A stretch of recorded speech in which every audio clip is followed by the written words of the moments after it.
भारत एक ऐसा देश जिसकी मिट्टी में अनगिनत रहस्य और हजारों साल पुरानी कहानियां छिपी हुई हैं। लेकिन अगर पूछा जाए हमारे इतिहास की शुरुआत कहां से हुई, तो जवाब है सिंधु घाटी सभ्यता, दुनिया की सबसे प्राचीन और संगठित सभ्यताओं में से एक। आज हम आपको लेकर चलेंगे 5000 साल पीछे, उस समय में जब भारत की धरती पर पहली बार एक महान सभ्यता का उदय हुआ। सिंधु नदी के किनारे बसे हड़प्पा और मोहनजोदड़ो जैसे नगर मानव इतिहास के सबसे योजनाबद्ध शहरों में गिने जाते हैं।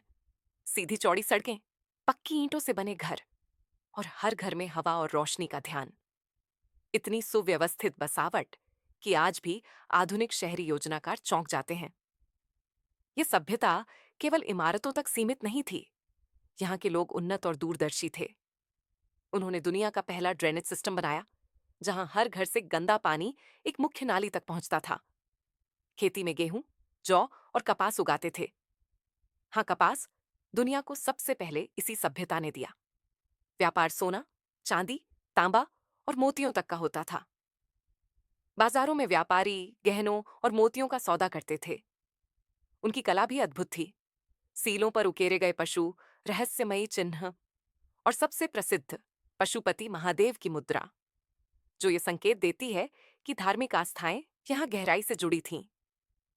इतना ही नहीं, बच्चों के खिलौने भी मिले हैं, मिट्टी की गाड़ियां, छोटे छोटे जानवर, यानी जीवन का हर पहलू यहां सुव्यवस्थित और समृद्ध था। लेकिन सवाल उठता है, इतनी महान सभ्यता अचानक खत्म कैसे हो गई? कुछ इतिहासकार मानते हैं कि सिंधु नदी का रुख बदल गया। कुछ कहते हैं भारी बाढ़ या सूखा आया, और कुछ मानते हैं कि आक्रमण ने इसे समाप्त कर दिया। सच क्या था, यह आज भी एक रहस्य है।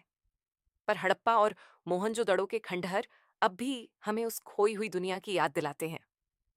सिंधु घाटी सभ्यता सिर्फ ईंटों और दीवारों की कहानी नहीं है।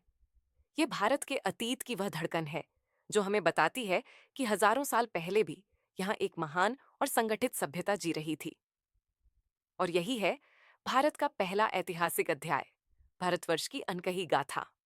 अगर आपको यह यात्रा पसंद आई हो तो लाइक करें, शेयर करें और सब्सक्राइब करें,